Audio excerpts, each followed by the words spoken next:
Praise the Lord, my beautiful blessed souls. We are back, bruised and not broken. Now, I got a good word for you again today. I was out today. I had some things. I may have an FYI. I think I did one when I was walking earlier on my way home.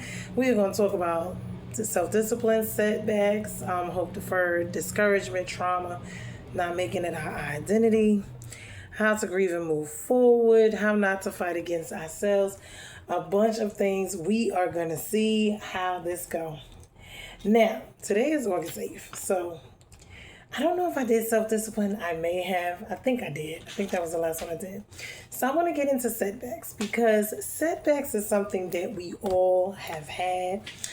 And we have to look at our lives and really kind of go through this because sometimes this has a lot to do with the issues that the folks having issues with each other about some things that have absolutely nothing to do with people. And it could be a reason for the jealousy, envy, hatefulness, whatever it is, as well when it comes to people. But anyway, we are in 1 Samuel chapter 29. But before I get into it, because setbacks, and David has went through a lot of setbacks. With all of this battling he has done, he hasn't been able to conquer the throne yet. So this is what a lot of this look like. And we don't want to be hope deferred and we don't want to be discouraged. So let's get into it. How do I keep going in the face of setbacks, right? Joseph experienced a series of heartbreaking setbacks. We all do.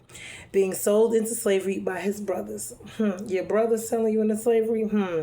Being framed as a rapist by Potiphar's wife. Framed as a rapist and going to jail for something you didn't do. Then being forgotten by Potiphar's, by the cupbearers who dreamed Joseph had properly interpreted. These are people who you've helped. And they forget about you when they, get to where they need to be. And while these bad experiences were not sent by God, Joseph understood that God would use them to prepare him for an important assignment later on. Looking at setbacks from that perspective keeps you alert to what you can learn from them and helps you to endure them.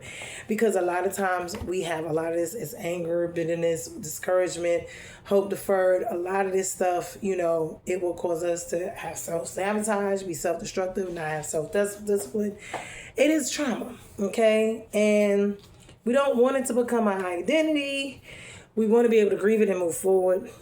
But in Genesis 37:28, God responds, when the traders came by, his brothers pulled Joseph out of the pit and sold him for 20 pieces of silver, and the Ishmaelite traders took him along to Egypt. Genesis 39:19-20. After hearing his wife's story, Potiphar was furious. He took Joseph and threw him into prison where the king's prisoners were held. This is after his wife lied on Joseph and said that he raped her, and he didn't. She was actually after him. Nothing happened, but he went to jail for it anyway. Something he did not do. Not something he did do. Something he did not do. Genesis 40:23. Pharaoh's cupbearer, however, promptly forgot all about Joseph, never giving another thought. Genesis 40:23. That is the cupbearer when it was time for them to do the dream, and he interpreted it to help them figure out what was going on. And he told the cupbearer what it meant, and then he went back. He told him he wouldn't forget him when he got to, and then he did. Because at that point, both him and the other guy was going to get their heads chopped off because they were going to get killed because, they were trying to figure out, the Pharaoh was trying to figure out what was going on. And whoever messed up was the one who was going to get killed. So, in those type of situations, life or death, folks, and he helps him, and guess what? As soon as he got to where he needed to be, wanted to be, guess what? He forgot about him. He didn't think no more about him. And we got to pay attention. We got to pay attention to that as well. In Genesis 50:20. So, as far as I'm concerned, God turned into good what you meant for evil. And this is what repaying good for evil looks like. When people repay you evil for the good that you have done. But this is what God is saying. He will turn all things for your good, even the bad things, that people have for your life, he will turn it around for your good. That's why they say all things work together for the good of them that love the Lord and are called according to his purpose. So this is what this is. And that's what that means, that even the bad things that happen to you, God will use it to help propel you into, different areas in your life to be a blessing to you. We don't know when, where, or how, but we know that this is a promise in the word to us. So now let's get into 1 Samuel chapter 29, because David is still going through some changes. It's about to change, and that's a good thing. So now the Philistines had gathered all their forces at Apec, and all the Israelites were encamped by the spring that is in Jezreel, as the lords of the Philistines were passing on by hundreds and by thousands, and David and his men were passing on in their rear with Achish. Now the commanders of the Philistines said, "What are these Hebrews doing here?" And Achish said to the commanders of the Philistines, "Is this not David, the servant of Saul, the king of Israel, who has been with me now for days and years? And since he deserted to me, I have found no fault in him to this day." But the commanders of the Philistines were very angry with him. And the commanders of the Philistines said to him, "Send the man back, that he may return to the place to which you have assigned him. He shall not go down with us to battle, lest in the battle he becomes an adversary to us," meaning fights against us. "For how could this fellow reconcile himself to his Lord? Would it not be with the heads of the men here?" Meaning, to avenge by killing them. "Is not David, of whom the song sings, of one another dances? Saul has struck down his thousands, and David his 10,000s. Then Achish called David and said to him, "As the Lord lives, you have been honest, and to me it seems right that you should march out and in with me in the campaign.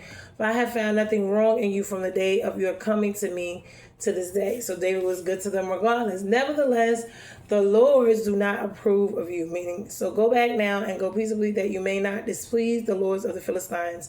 And David said to Achish, "But what have I done? What have you found in your servant from the day I entered your service until now, any wrongdoing, that I may not go and fight against the enemies of my lord the king?" And Achish answered David and said, "I know that you are blameless in my sight, and as an angel of God. Nevertheless, the commanders of the Philistines have said, he shall not go up with us to this battle. Now then arise early in the morning with the servants of your Lord who came with you, and start early in the morning and depart as soon as you have light." So David set out with his men early in the morning to return to the land of the Philistines, but the Philistines went up to Jezreel. So now we're looking at this because it makes a lot of sense. This was a very complicated situation because, of course, David was not going to fight against his own. And this is the thing. And we have to pay attention because, let's get into it. God has told King Saul that Saul's sons will not inherit the throne. Saul quickly figured out that God would give Israel to David. Since that time, Saul has tried many times to kill David, but whether Saul throws a spear or sends David into battle or leads an army against him, David has consistently refused to fight Saul. He knows by doing that, he's interfering with God's hands. Gotta let God handle it himself. Finally, David brought his 600 men and their families to the protection of Achish. He is the Philistine king of Gath. For 16 months, David and his men have been fighting Israel's enemies to the south, while telling Achish they've been fighting Israel and Israel's allies. He was lying. Achish has now brought David's group to be unified, the army of the Philistines, to go to war against Saul and the Israelite army. So they're about to go against his own people. King Saul will see the Philistine army amassed at Shinar, not far from the Israelites' camp at Mount Gilboa. The chapter backs up a bit to find the Philistine forces gathered at a place called Apec, well south of Shinar, and preparing to march north. Now the Philistine commanders seem to be reviewing the fighting men. They come to the end of the procession and find a large group of Israelite fighters with Achish. Now, since they are on the way to fight the Israelites, the commanders asked a very reasonable question: what are these Hebrews doing here? So King Achish insists that having David in this battle is an advantage for the Philistines. Not really, not at all. He's not wise. He says that the former servant of King Saul has deserted the Israelites and that he has served him faithfully for over a year, which is cool. He had to do that because Saul was after him. God allowed it. The Philistine commanders are far wiser than Achish. Why? He says there's no way that these men can be trusted in the heat of battle to fight against their own king. Exactly. Now, see, to outsiders, who look in, this is the problem. Because see, they know that sometimes better than we do, and this is why this is a problem. Well, we don't know the fighting amongst our own is an issue, and we think that that's okay. That is where you are very delusional. Something is wrong with your thinking. Now, unless you have, like Saul did, and Saul has a lot of stuff going on with him, but David himself is not actively fighting Saul. It is Saul who is actively fighting David. But at the same token, as we can see, that is like that's self-destruction. I'm just gonna say that right now. That's shooting yourself in the foot. So anyway. So the Philistine rulers also note that David is a warrior from the song killed 10,000s, and that the 10,000s were the Philistines, meaning he killed us and our people. So the command to the Achish to send David back home to wherever he was, wherever you had him at, because we're not going to put him with us with this. No, we're not. That was very wise, because knowing who's who and what's what when it's time to go to war, who's going to do what, who's not, this is what this is about. Strategy is some of everything. You can't have people that is in opposition with you making, very high standard decisions. People you cannot trust. People, this is a no-no. Okay, you going to battle. You have to go to battle with people that you can trust, that they are not going to turn on you. Achish agrees, but he expresses regret that he would not be able to take David into battle with him. David seemingly pretends to have hurt feelings. He asks what he has done to be rejected his sway. We want to find out. It's all about, it's all but certain, but David had no intent of fighting his own people, of course.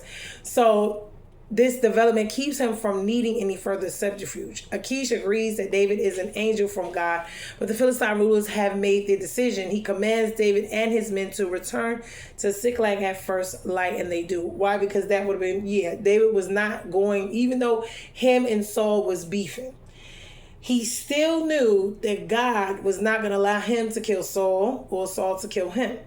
And he knew that it was greater than just him and Saul. It was about the Israelite people. So them being saved, them being delivered, whatever was going to happen. So this is what this is about. So now, when David and his men reach Ziklag, they find this city burned and their wives and children taken by the Amalekites.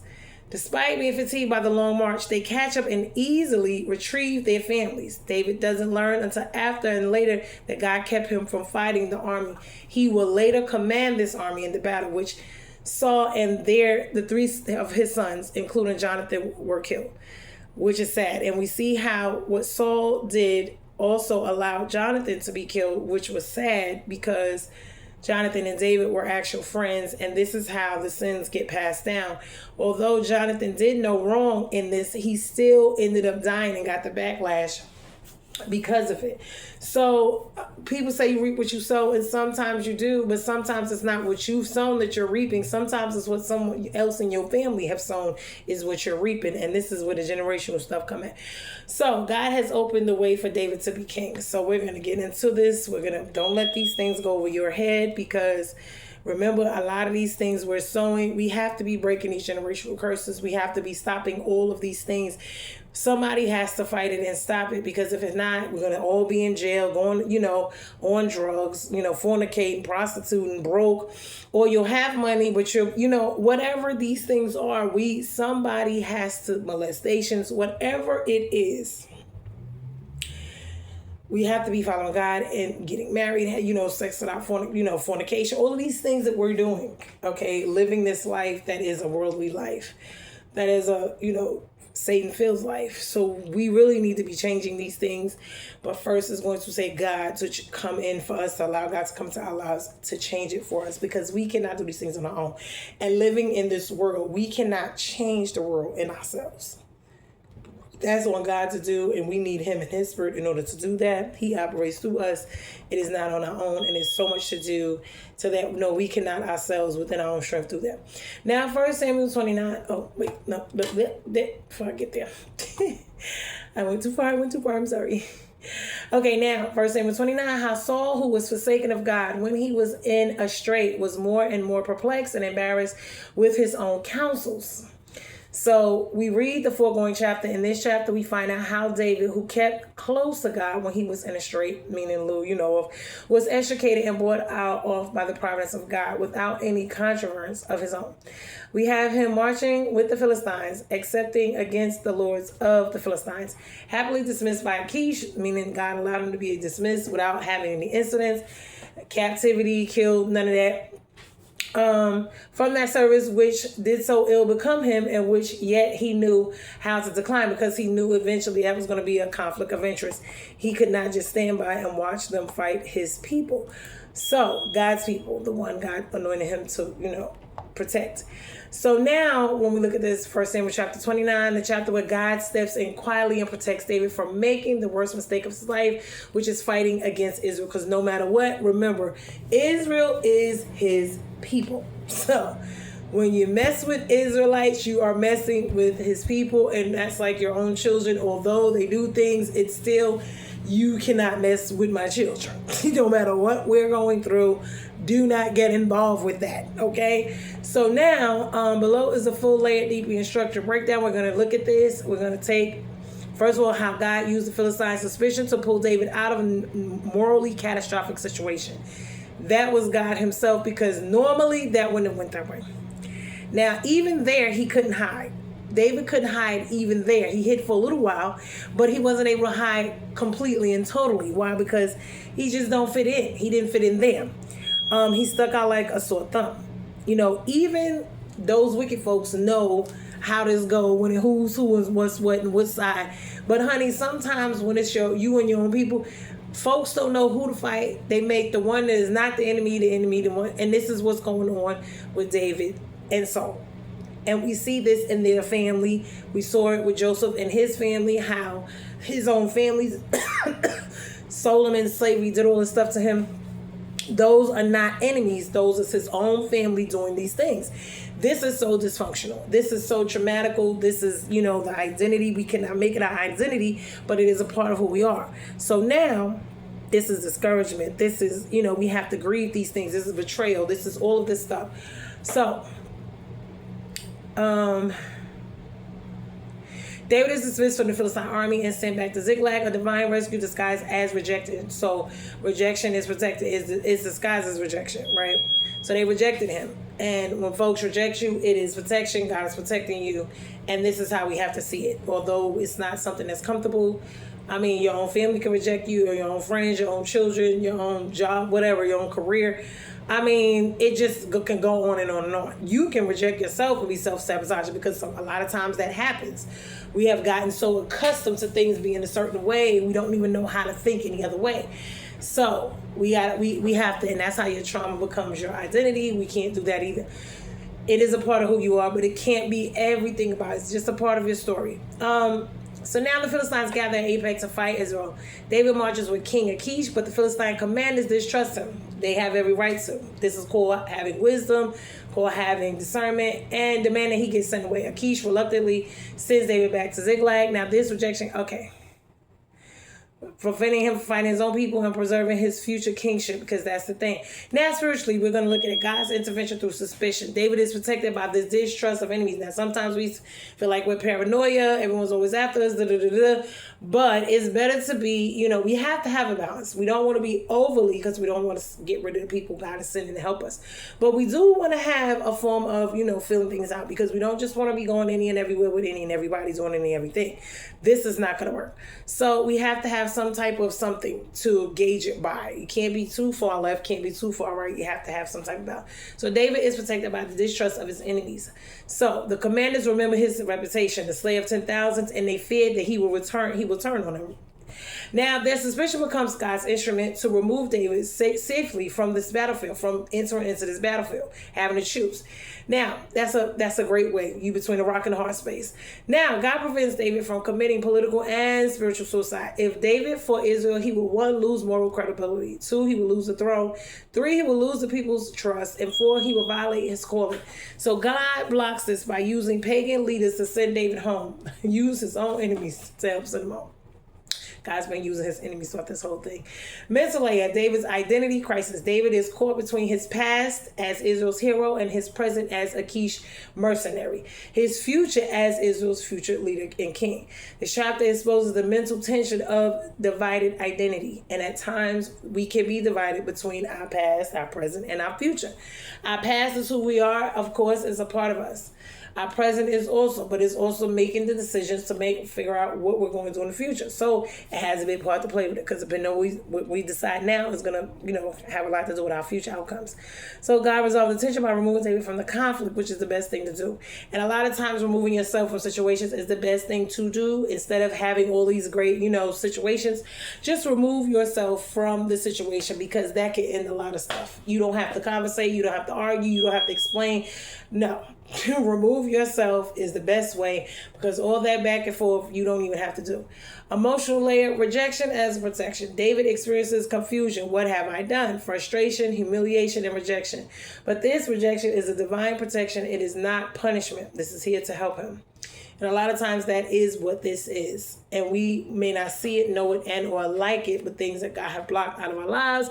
That's why hope deferred, discouragement, setbacks can be just that.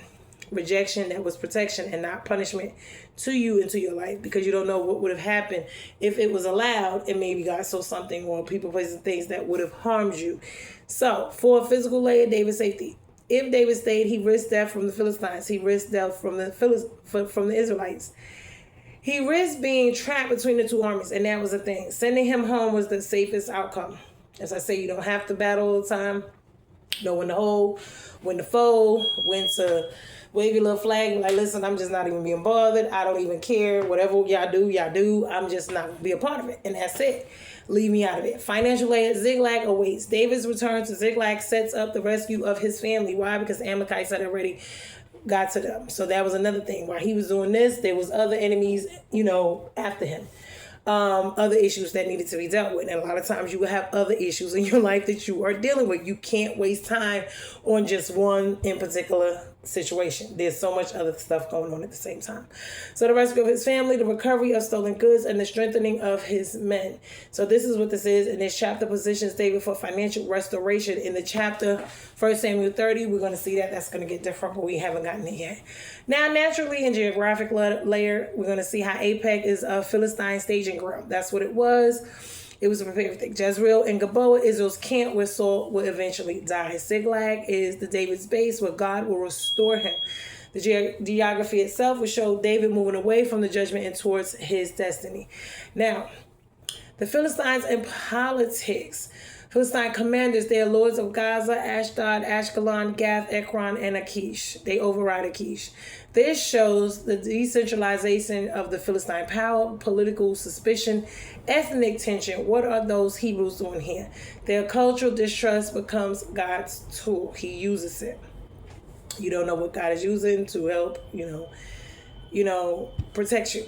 Social layer, David's reputation. David's past victories make him a social threat. Saul killed thousands, but David killed 10,000s. That says a lot. His reputation protects him and precedes him. And sometimes that's a good thing and sometimes it's not, depending on what's going on, who's selling the story, and what the narrative of you is. They refuse to let him fight. It could be a good thing or a bad thing. And coming from whoever, it will be just that. Family layer. God redirects David's home. David's wives, children, and the families of his men are in Ziklag, but God sends David home right before Ziklag is attacked. This chapter is a family rescue setup. So the governmental layer, the kingdom is shifting. While David is being dismissed, Saul is receiving his death sentence at Endor. Israel is preparing for the battle of Gilboa. This chapter politically is hinged between Saul's fall and David's rise. So the end of one kingdom and the beginning of the next. Remember, you can't move into your new life until the old one is dead and gone. This is what this is about, and we don't realize that. We don't like it, but you have to kill your old you for the new you to live. And this is what this is about. Past, present, and future. Past. David's past victories create present suspicion. The present. David is rejected but protected. His future. David will be king. This chapter prevents him from ruining his future. Why? Because now being king is totally different from being, the shepherd boy. is totally different from being the warrior. So now you're going to be king, and this is a totally different dynamic, and this is what this looks like in even our lives, going from the ghetto and the hood to working to corporate to having a business to doing whatever. We have to change. We have to expand. God is going to stretch us. We have to be able to change and make the necessary changes. No, we cannot remain the same. Although people will want you to, they say you acting different. You have to be different. You cannot remain the same in any and every situation, every people, place, and thing. You cannot. You have to change and adjust to wherever your surroundings are.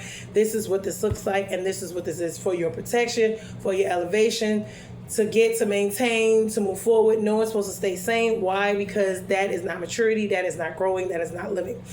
That is not a live thing. Prophetic layer, God blocks David's wrongs doors. This is what this looks like when 1 Samuel 29, prophetic, because God closes a door that David should never walk through. God used unbelievers to protect his anointed.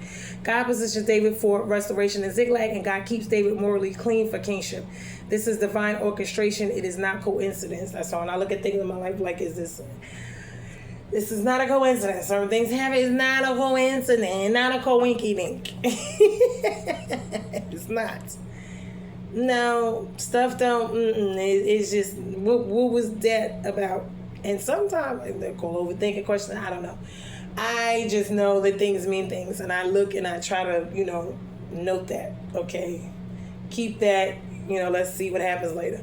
Personal application for us, God will use rejection to protection, and he will use it to protect identity. Just as David, when you be pushed and pulled out of places that look like opportunity, but actually danger themselves. God will block you from environments that will compromise your calling. David could not fight Israel. You cannot stay in places that contradict your assignment. Meaning, sometimes God will allow things to go haywire wherever you are, for you to move, for you to do something different. Why? Because that might be a sign for you. It's time for you to move, go, get away from these people, whatever. Get away from that situation, depending on where it is and where it's at. I don't know. Everybody's lives is different. We have different things going on at different times. You put it where you see fit in your own life, because only you know what all is going on firsthand. Everyone else just knows what you say and do piece by piece, but you know the full story. So God is sending us back to Ziklag to recover what was stolen. Our next season is restoration. It is not loss. We're not called to fight the people. We're here to help. That's what shooting yourself, whether it's your family, your friends, whatever. Okay, you cannot contradict your assignment. You cannot go against what God put you here for your purpose. And a lot of times we do that and we self-sabotage. We shoot ourselves in the foot. Being and doing what God did not call us to do, or the opposite of what he called us to do. Doing everything but what he wants us to do. We got to pay attention. Now, suspicion from others may be a divine protection. People who don't trust you may be the very ones God uses to redirect you into other places that you might need to be going into. So when you start looking around, seeing things looking crazy, you might just want to be like, all right, it's just time for me to go. Too much going on here. It's not no peace. It's disrupted me and my peace. Time for me to go. Got too much going on. It hasn't changed. It hasn't done anything different. It's supposed to. Okay. I'm here. I'm trying to help it do something different. But you got to understand, sometimes that is not the case. God will put you places and then he will move you. Why? Just that quick. Why? They say, one thing I will say, Jesus was not nice. He was kind. Okay. People mix up the two. Being kind is one thing. That's being, but being nice is people pleasing. You can't people please. Jesus was straightforward. He didn't play. He told you straight up. He loved you. He did this, but he disciplined you, and he took that route out, and it didn't matter. This is how this is.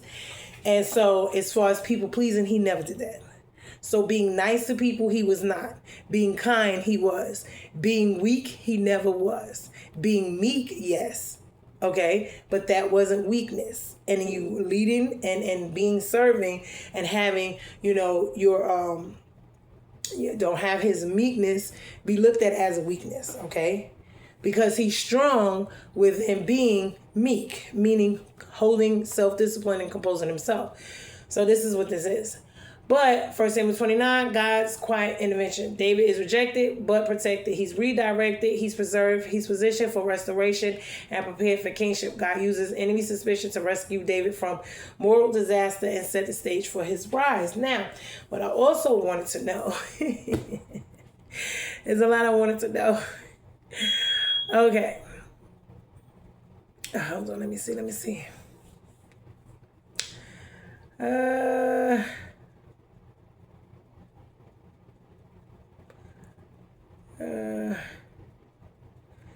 let me see. I gotta go down some more. Okay, I did that. Okay, cultural level, right? Philistine politics. Philistine commanders represent tribal politics, distrust of Hebrews, military protocol, and cultural memory. David killed Goliath. Their cultural suspicion becomes God's tools. Tribal politics, that says a lot. Because remember, these are Philistines, but these are the ones practicing all those, that's when people talk about all this other stuff. Remember, that's where they get all of this stuff from. These worshiping of these other gods. Socially, David's reputation protects him. Like I said, that can be a help or a hinder to you. It just depends. Hold on, I want to go down.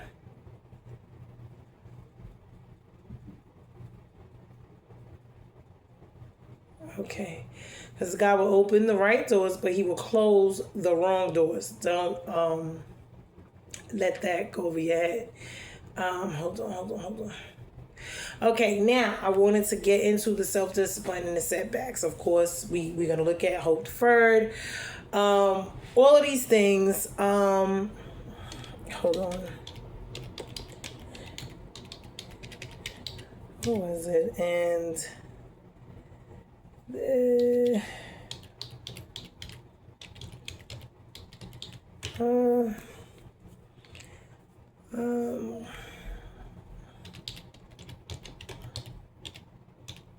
wait a minute. I'm hungry.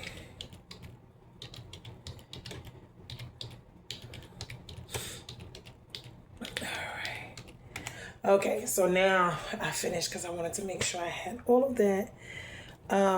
We need to know the when, where, how strategy, how to stick with our own, especially because a lot of times, and especially in our communities, and because of the betrayal and the backstabbing and all, it makes it very hard to do this. Why? Because we cannot no longer continue to sweep things under the rug, not address it, not be held accountable, not make things right with one another, and think that it's just going to be smoothed out and moved on and nothing's going to happen.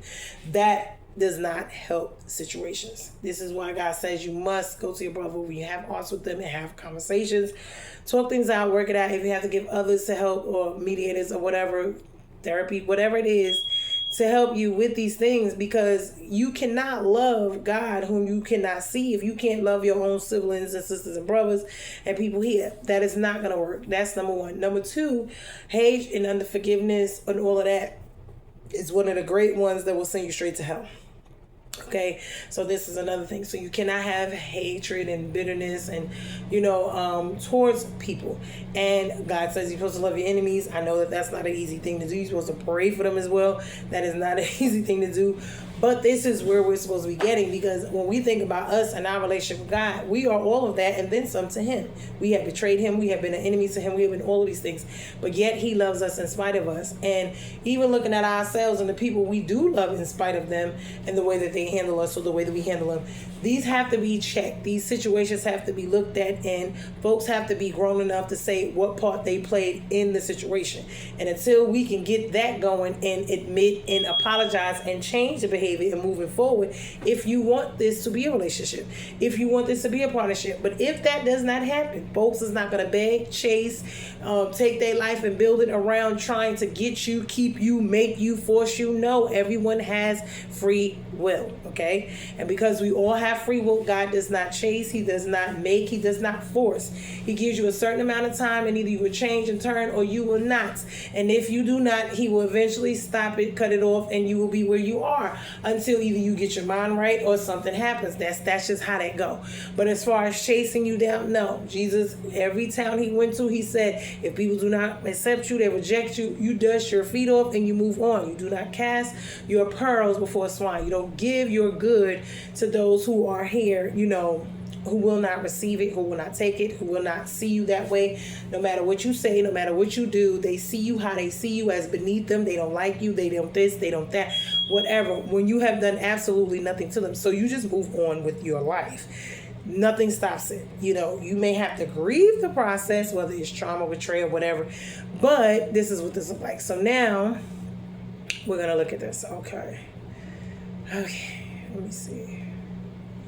Did I go back too much? I might have did. Let me see. Okay. Okay, hold on. I'm looking a little crazy. Did I do that? I think I did that already. Yeah. Okay, so our personal setbacks sometimes, I remember my old pastor, God rest his C.D. Guthrie, Charles D. Guthrie, up in Albany, New York, Troy, New York, rest in peace. He used to tell us setbacks is a step back to get a better view. So this is what I would say to people. Now, just like David, we've been pushed out of places that look promising, but were dangerous. So this is what this may look like in our lives. God is training us in self-discipline. The reasons our seasons require: 1, emotional discipline, mental discipline, spiritual discipline, relational discipline, and environmental discipline. We're being shaped for leadership. This is what this is about, or whatever role it is God has for us. Now, rejection is redirection. People who dismiss us unknowingly, they protect my destiny or our destinies because, at that time they don't realize, I was talking before about the cloaks and the veils and how they hide you. And until God lifts them off, you and other people, for y'all to see each other for who y'all are, this is what happens. Also, those can be spiritual attacks sometimes. But either way, to keep you from moving forward in your life and your destiny, of course, for people not to see you, so that as long as they don't see you, they won't help you. They won't, be there, to help you move forward. They won't remember you, after you've helped them or whatever. They won't hold you in any regards of anything because they don't see you as any value to them or any value, period. So God will not let you sabotage your future. Even if you accidentally walk towards the wrong battlefield, he will still redirect you. So zigzag season is next. Setback, redirection, restoration, and elevation. So this is what this will look like. That will be the kind of the steps. And summary: adding self-discipline and setbacks reveals deeper meanings. In 1 Samuel 29, David is rejected but protected. He's disciplined. He's redirected. He's preserved. He is positioned for restoration, and he's prepared for kingship. Setbacks are not punishment. They are maturity training. Why? Because all of this time he's been trying to get to the throne, but he's been having setback, and they call it stagnation, delays, and backwardness. And sometimes this is why it looks like you're on a hamster wheel. You're running, but you're not going anywhere. You're not getting anywhere. The hamster wheel is turning while you're running. You're thinking you're moving, but you're not moving. It's the wheel moving, and you're just running in place. So this is what that is like. So, and I tell people I don't like being in that at all. Get me off the hamster wheel. I refuse to run in place, to put all this energy and effort into anything and then not move and grow and do anything. That I'm not about to do. So now we're going to look at hope deferred, discouragement. We're going to look at the trauma of it, these different things of not letting trauma become our identity, and grieving things, people, places, and things, and moving forward. Now, hope deferred, discouragement, trauma, not becoming what we expected, grieving and moving forward. This is, emotionally human chapters. This is what David experienced. This is what a lot of us. This is where destiny meets disappointment. This is where everything you tried did not go right. It did not go the way you wanted or thought it. And this is where we are, because sometimes this is our life, and sometimes this is what it is. Where calling meets confusion, where anointing meets emotional fatigue, and where God is using all of it to mature us. Now, we're going to break it all down. David experiences hope deferred. He experienced discouragement. He was tired as well. His identity, he had a lot of trauma, pain, and triggers. But God uses setbacks and the protection to protect him, mature him, and to position him for restoration. So our deferred hope is not denial. It is divine delay for protection. And we have to think about it this way, although I know sometimes we don't. Our discouragement is not disqualification, meaning we tried. Nothing we ever did was, worked out. It failed. It is preparation. Our grief is not the end. It is the doorway to our next season. And we have to look at it this way. God knows more than we do. We don't understand. We don't know why. Okay, some people get there, you don't get there. Or you don't, you end up somewhere else or whatever. And this is what this looks like in our lives. Meaning when we have, let's say we tried to do certain things and other people did them. And we're not supposed to compare our lives, but we do looking like, well, what happened when I tried to do, this and it didn't work, or I tried to do that and it didn't work, and what happened with my own life, you know what I'm saying? So this is what we're talking about. Hold deferred. They say it makes the heart sick and weak. Yes, it's like looking at it and smelling stinking around meat.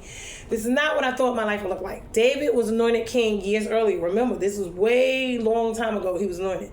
He expected progress, recognition, elevation, movement toward the throne. But what he got instead was living in Philistine territory, serving a foreign king, being misunderstood, rejected, far from Israel, far from the throne.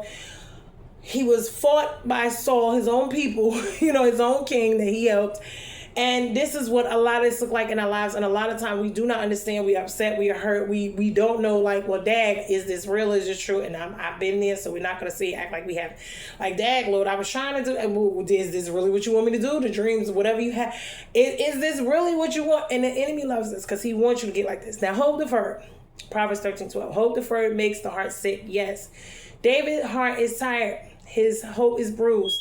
His timeline feels broken, but deferred hope is not dead hope. God is protecting the promise by delaying the fulfillment.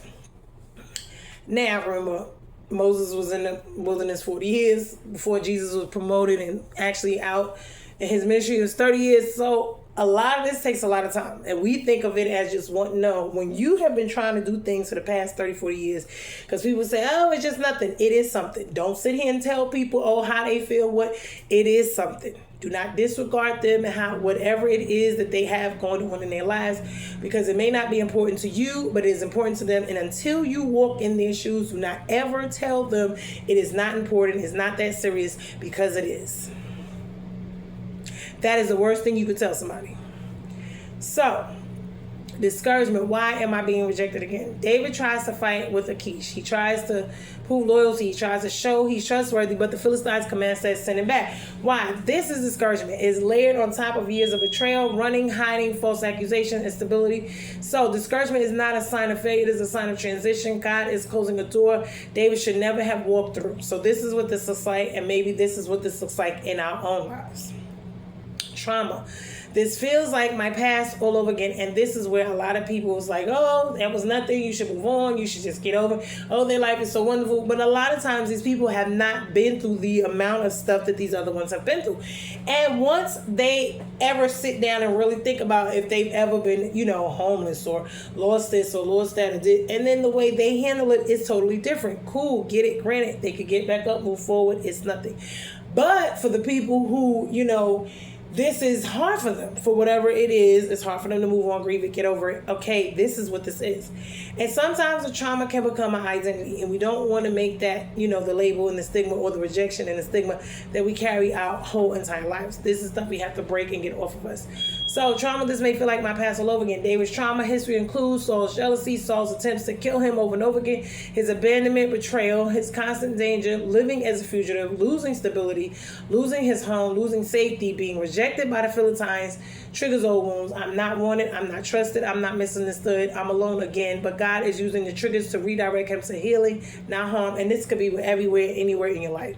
This could be at your job, your family, your friends, your spouse, your children, whatever. I don't know you.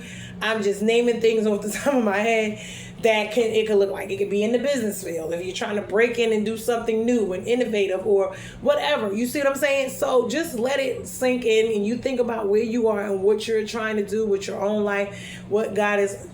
Ask God, what is it? Is it really what he wants you to do, or is it something else? Whatever it is. You see what I'm saying? When you get where God has you, things will be different. I'm not going to say he's going to be perfect because, honey, even with that, people think he's going to give you the roadmap, and it is not going to be that way. I'm telling you. But what I'm saying to you is being in his, will be better than being on the opposition, which is the adversary, Satan, the devil. We don't want to be over there with them. Now, not becoming what we expect in our lives, and I tell people, even in my own life, I have been from job to job, different places, different things. I have done so many things. Why? And not know and understand. And I knew what I wanted to do, but was it good for me, or was it where God wanted me to be? Was it my calling? Was it my purpose? Was it my assignment? See, Right. So now, not becoming what you expected. Am I anointed? I'm anointed, but I'm not crowned or whatever it is you may have. David is living the tension between calling and manifestation. This is what this is like: anointing and appointment, promise and process, and actually getting there.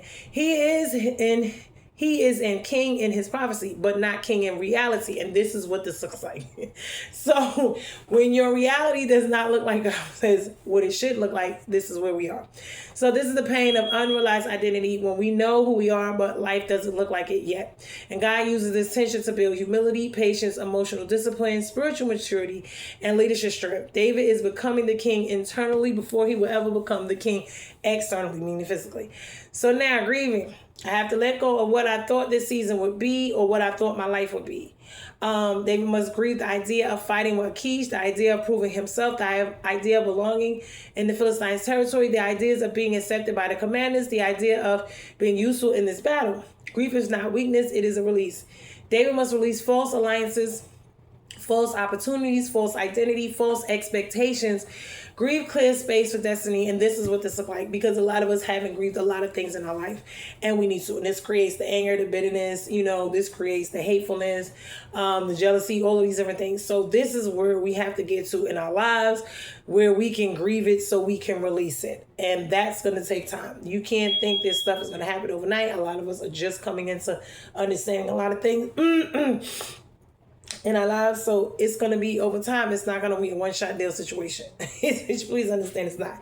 We're going to be doing this, it's going to take time to go through this stuff, to unpack it. Now, moving forward, God is sending me back to Ziklag for what? Restoration. So we're going back to doing something we didn't want to do, right? Or being in a place we didn't want to be. Now, David's return to Ziklag, he thinks it's a setback, right? But it's actually protection, redirection, preparation, and position. Ziklag is where David's identity is restored. David's strength returns. David recovers everything. David's men become loyal, and David's leadership is proven.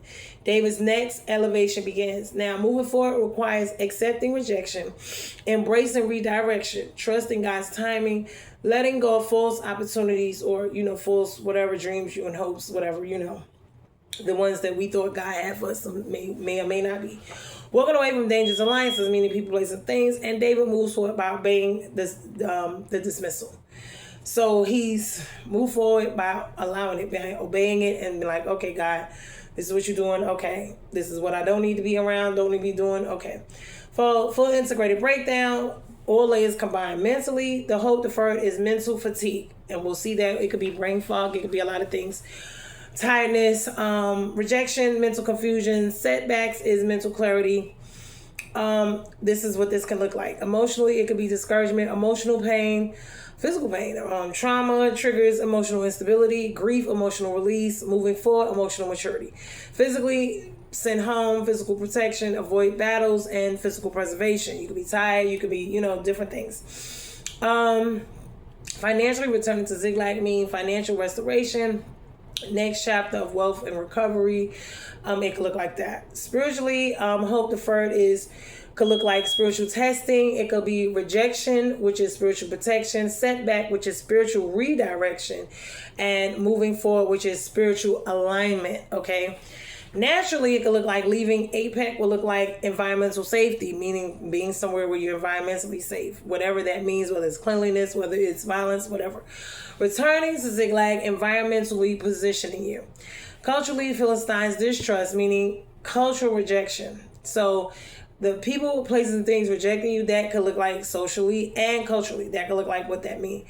God uses culture and divine intervention, meaning to reject you sometimes so that you, just like with the Philistines, they saw David as not belonging a part of them because they knew he was a part of God's, and even over there he couldn't hide. He still sticks out like a sore thumb. Socially rejected by commanders. This is the social setback. And socially, loyalty in David's men, socially strengthening. So this is what this can look like. Socially, you could be awkward. You could be someone, that nobody sees anything of. That could be a lot of that as well. Family, being sent home, mean family protection. Or you may have to watch them. Ziklag could mean family restoration, or you may have to watch it. It just depends. So pay attention to that. Governmental, Saul's fall equal political shift, and David's rise is governmental preparation. So that look like, us getting a new president or him acting like somebody with some sense so we can actually do some stuff. But we already know how that goes, so let's just leave that alone for now. Personal application for us. Well, our hope deferred is not denied. Our relocation, our peace, our stability, they may be delayed or whatever it is what you're going through in your life, but it's not destroyed. It just may not be your timing right now. Put it like that. Discouragement is not a sign of failure. It could be a sign of fatigue. It could be a sign of transition. Maybe you're tired. You've been battling a long time. You're battling things you shouldn't be. It could be looking like that. Your trauma is being triggered because God is healing it, not because you're going backwards necessarily. Because sometimes we think when things come up, we think we're going backwards, but that may not be the case. And maybe God is letting us see that there's things that are still there that He needs to heal. So we're not becoming what we expected. We're becoming what God intended. So our identity is forming in the hidden place. So we may not look like what we think we should be or want to be, but it's, we're not where we used to be. So just be glad you're showing up each and every day and you're doing something, because that's half the battle. Now, we may be grieving the life we thought we would have had or should have had, or the life we may have wanted. But grief is clearing space for the life God is giving us. So we might want to grieve because sometimes things may not look like what we thought or wanted. Moving forward, even when it feels like we're being pushed back, our zigzag season is next, and zigzag is where we're going to recover everything. So final summary, 1 Samuel chapter 29 is not just a political and or militarily. It is deeply emotional. It is the story of hope deferred, discouragement, trauma, identity tension, grief, moving forward. And God uses all of it to protect David's destiny. Our story mirrors David's in this chapter. It can, by being protected, redirected, matured, healed, positioned. Our zigzag is coming. Our recovery is next. Our elevation is near. So when we look at this, we can pay attention to what these things look like. So, when I talk about people sticking with their own, we notice how people stick with their own. They may go through issues and problems, but they stick with their own. They don't be over there in other people's, And we have to pay attention when we are doing this weird little stuff, because it will look like mental issues. It look like mental, Yes, when you see stuff consistently being a family thing too, we got to know those could be generational curses coming, breaking down on us, or it could be, just act natural, what they call it, just stuff going on. It could be a little sorcery going on. It could be. Because Satan will use, any people, place, a thing to, come at you at times. So, but then it could be us and our own choices. So we got to pay attention to all of it. It could be something God is trying to teach us in whatever it is we're going through, something that needs to come out, something needs to be healed, whatever. And so this is what this looks like, and this is what we need to be doing. And grief has its stages, so we have to take our time to grieve whatever it is that is going on that we thought we should have, wanted to have, didn't get, want to have in the future, whatever, or it hasn't come or happened yet, things that we are discouraged, disappointed about, things that, didn't go the way we necessarily thought that they would.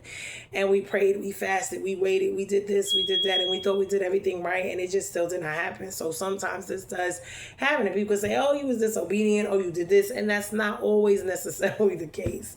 So we have to ask God and look at it from different angles, and we have to ask Him to heal us of it, to deliver us, to restore us, and to help us to move forward in whatever it is He has for us, which is what's best for us. Maybe that person that you loved and they walked away, maybe that person wasn't the person for you, the job or the business or whatever, maybe that wasn't where God wanted you, or maybe you would have gotten there and something would have happened later on down the line. Maybe you would have gotten it and wouldn't have kept it, because getting things and maintaining them is two different things. I tell people that all the time. So, and then growing them as well. So it can look like a lot of different things. So I myself am learning. I am so learning. It's like I'm learning every day. I'm like, dang, I just learned some stuff. And I'm like, well, dang, I got some more stuff. And therapy, people, because therapy helps a lot. I just started my therapy myself. There's a lot to unpack in my own life, and I'm really gonna start getting into it. But I'm searching, looking for some of the right ones to really, connect me with. And, you know, my health and different things. I'm just really, really invested in trying to get myself, you know, I'm like, Lord, help me with whatever it is that's going on.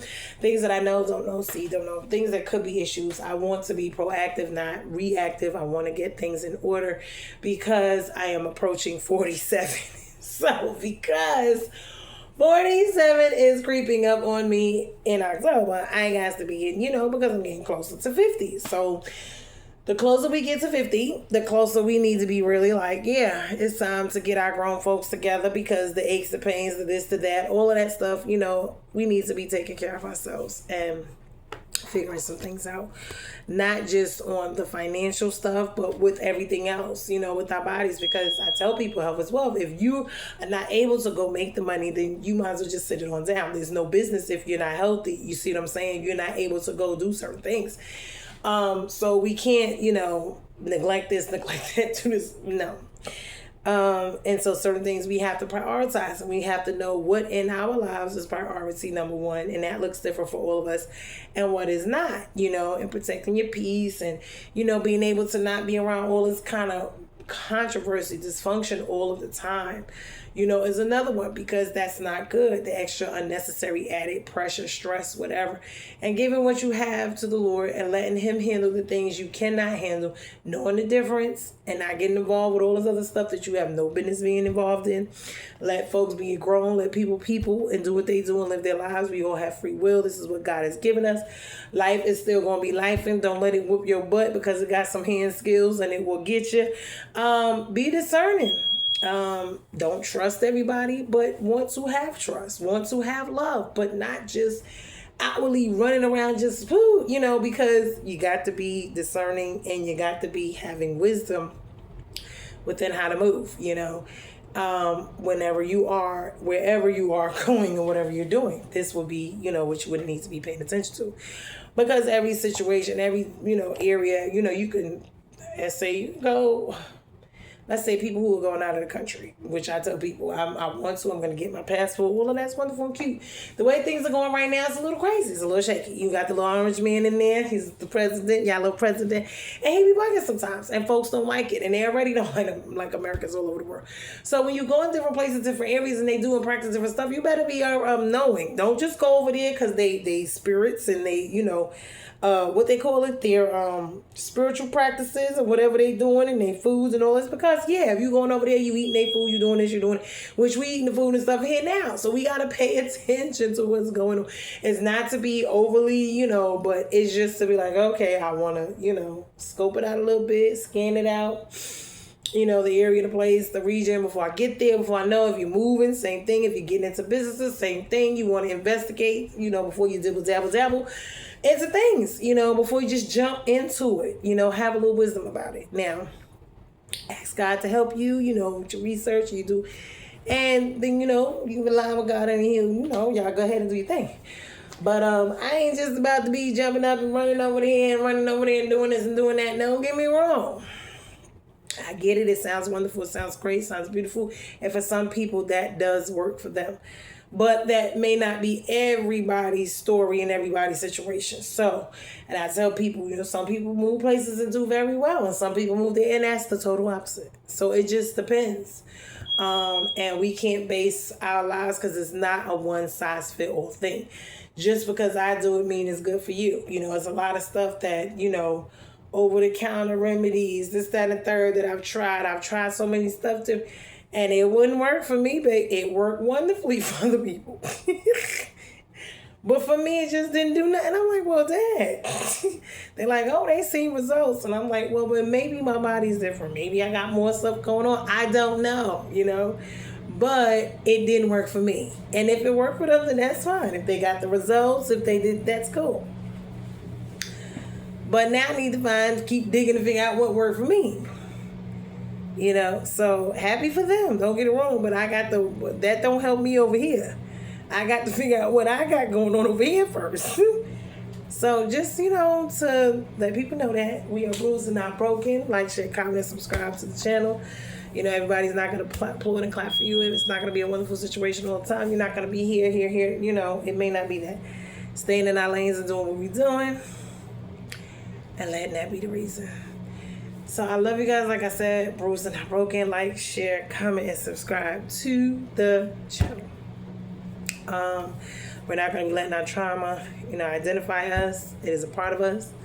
But it's not all of who we are. It's just a part of us, And we're not going to be all, with the negative. We're going to have this positive, outlook, because we know that God deals with, the miraculous, the changing, and all of that. But we just have to pay attention to how we're moving and what we're doing, So like I said, like, share, comment, subscribe to the channel. I have my Cash App in the bio link, I believe. And we are bruised and not broken. And this is another one. I love you guys. See, I was out love. Spreading a little love. Spreading a little love. All right. Be blessed in Jesus' name. Amen.